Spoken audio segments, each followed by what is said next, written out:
여러분, 오늘 점심 먹고 편의점 앞에서 고민했죠. 1,500원짜리 아메리카노 마실까? 아니면 옆집 카페 가서 5,000원짜리 라떼 마실까? 그러다 결국 싼 걸 골랐을 때 그 묘한 뿌듯함. 혹은 그냥 비싼 걸 마시고 나서 느끼는 그 찝찝한 죄책감. 다들 느껴본 적 있을 거야. 그런데 말이야, 정말 미안한데 사실 그 고민 거의 시간 낭비에 가까워. 아니, 더 정확히 말하면 여러분의 뇌가 여러분을 속이고 있는 거야. 커피값 3,500원 아끼느라 에너지를 다 쓰고 정작 매달 통장에서 억소리 나게 새나가는 거대한 구멍들은 모른 척하고 있거든. 오늘 내가 그 고통스러운 진실을 제대로 한번 파헤쳐 줄게. 내 이름은 제키야. 난 밑빠진 독의 진짜 구멍에 대해서 진짜 미친 듯이 고민하거든. 만약 네가 열심히 아끼는데 왜 통장 잔고는 항상 이 모양일까라는 고민 때문에 힘들다면 구독 버튼 누르고 이 영상이 도움되면 좋아요도 꼭 눌러줘.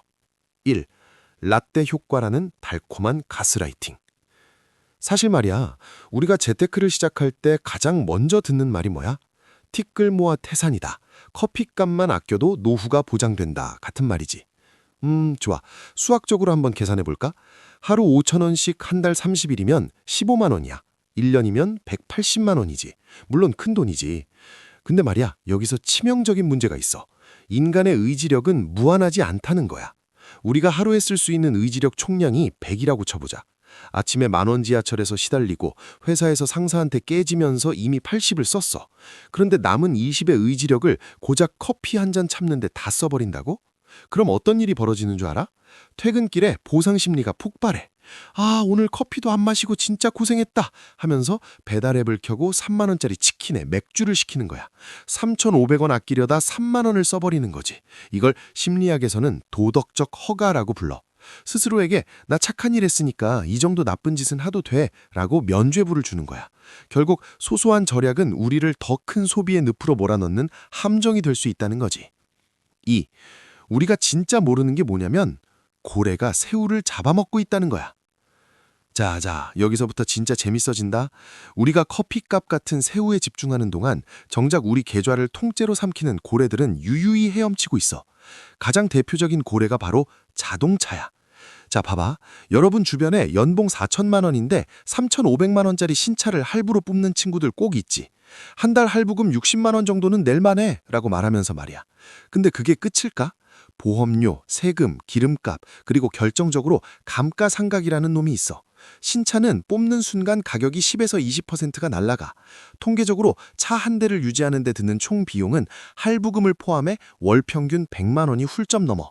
커피 15만 원 아끼려고 한 달 내내 스트레스 받으면서 차 한 대 잘못 사서 매달 100만 원씩 갖다 버리고 있는 거야. 커피 200잔 값을 매달 그냥 길바닥에 뿌리는 셈이지. 그리고 또 하나, 보험이야. 불안해서 하나 들었어 하는 그 보험들. 대한민국 가구당 평균 보험료 지출이 월 40만 원이 넘는다는 통계가 있어. 근데 웃긴 건 그 보험 중 상당수가 중복 보장이거나 해지하면 원금도 못 찾는 구조라는 거야. 보험 설계사 수수료로 나가는 사업비만 해도 어마어마한데 우리는 그 큰 돈이 새는 건 미래를 위한 투자라고 착각해. 사실은 그냥 비싼 비용을 지불하고 있는 건데 말이야. 3. 왜 우리는 큰 돈에 더 멍청해질까? 여기서 이런 생각 들지. 제키, 아무리 그래도 차랑 보험은 인생에 꼭 필요한 거잖아. 커피랑은 급이 다르지. 그리고 큰 돈은 어쩌다 한 번 나가는 건데 매일 마시는 커피값이 더 무서운 거 아니야? 자, 내 말 끝까지 들어봐. 지금부터 하는 이야기가 오늘 영상의 핵심이야.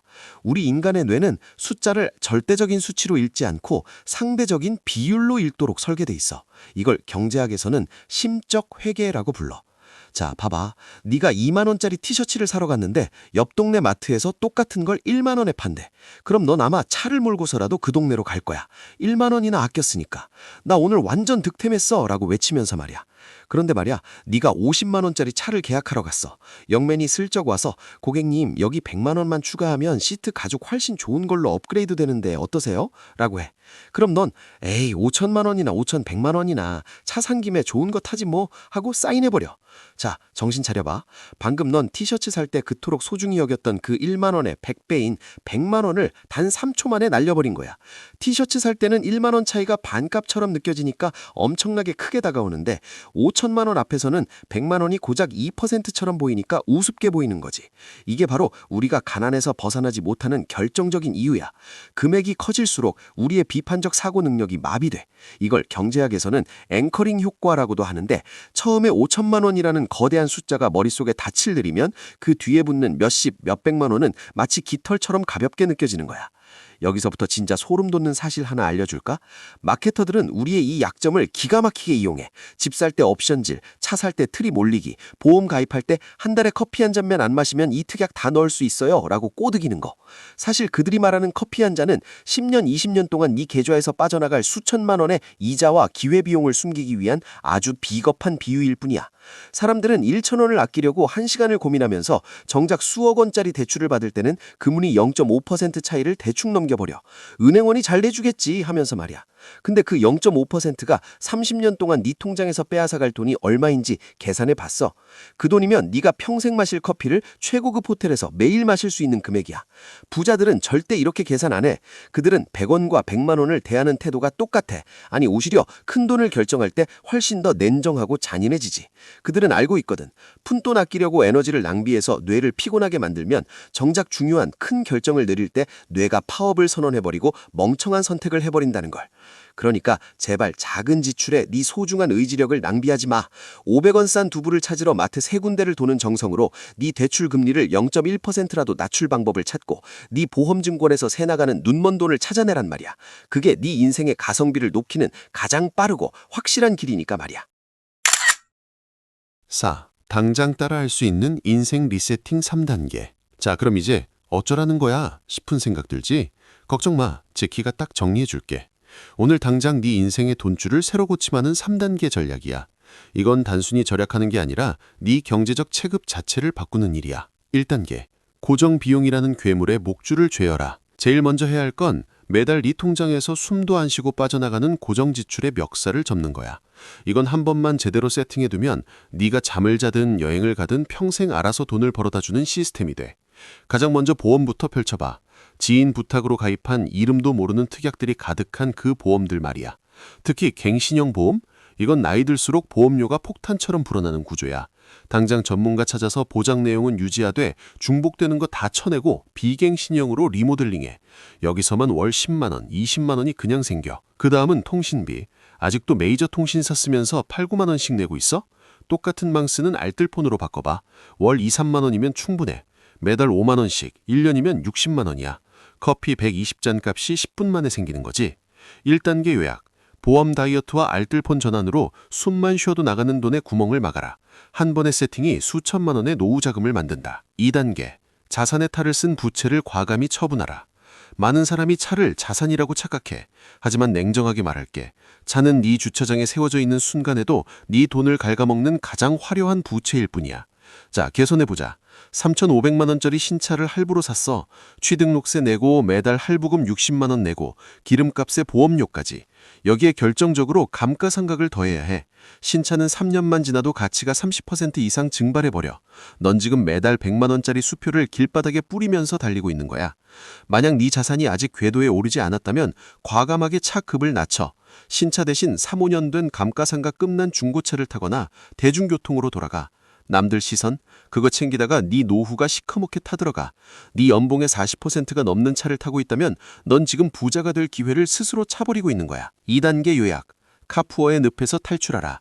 자동차는 네 품위를 높여주는 도구가 아니라 네 미래를 갉아먹는 기회비용이다. 연봉에 맞는 차로 재세팅해라. 3단계. 의지력이 아니라 자동화 시스템에 항복하라. 마지막으로 제발 네 자신을 믿지 마. 우리 뇌는 원래 소비하도록 진화했거든. 이번 달은 진짜 아껴야지 라는 다짐? 금요일 밤 퇴근길 편의점 앞에서 무너질 게 뻔해. 그래서 우리는 강제저축 시스템을 만들어야 해. 월급이 들어오자마자 커피 한 잔 마시기도 전에 주식 계좌나 적금 계좌로 돈이 먼저 빠져나가게 세팅해. 그리고 남은 돈으로만 한 달을 살아봐. 이게 왜 중요하냐면 이렇게 큰 지출, 즉 차, 보험, 통신비를 줄이고 선저축을 걸어두면 이제 네 뇌는 자유로워지거든. 남은 돈 안에서는 커피를 스타벅스에서 마시든 디저트를 추가하든 죄책감을 가질 필요가 없어. 이미 부자가 되는 길목을 다 지켜놨으니까.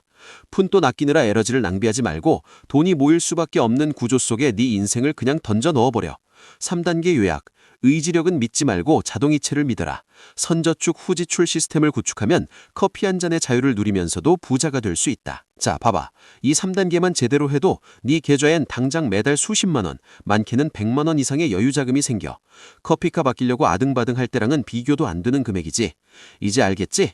진짜 부자는 라떼를 참는 사람이 아니라 고래 같은 고정 지출을 때려잡고 그 돈을 자산으로 바꿀 줄 아는 사람이야. 넌 이제 그 방법을 알았어. 그럼 이제 뭐 해야겠어? 당장 카드 명세서랑 보험증권부터 뽑아봐. 지금 바로. 여러분, 마지막으로 이 말은 꼭 해주고 싶어. 재테크는 스스로를 고문하는 과정이 아니야. 매일매일 안 돼, 참아야 해 라고 외치면서 사는 건 지속 가능하지 않아. 진짜 똑똑한 사람은 큰 물줄기를 바꿔놓고 작은 물줄기에서는 자유를 누려. 큰 지출 덩어리 3-4개만 제대로 세팅해놔도 여러분은 매일 아침 죄책감 없이 향긋한 라떼 한 잔을 마실 자격이 생기는 거야. 그게 진짜 멋진 인생 아니겠어?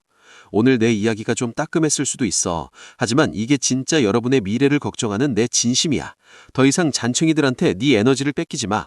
거대한 구멍부터 막자고. 오늘 영상이 아차 싶었다면 구독과 좋아요 부탁해.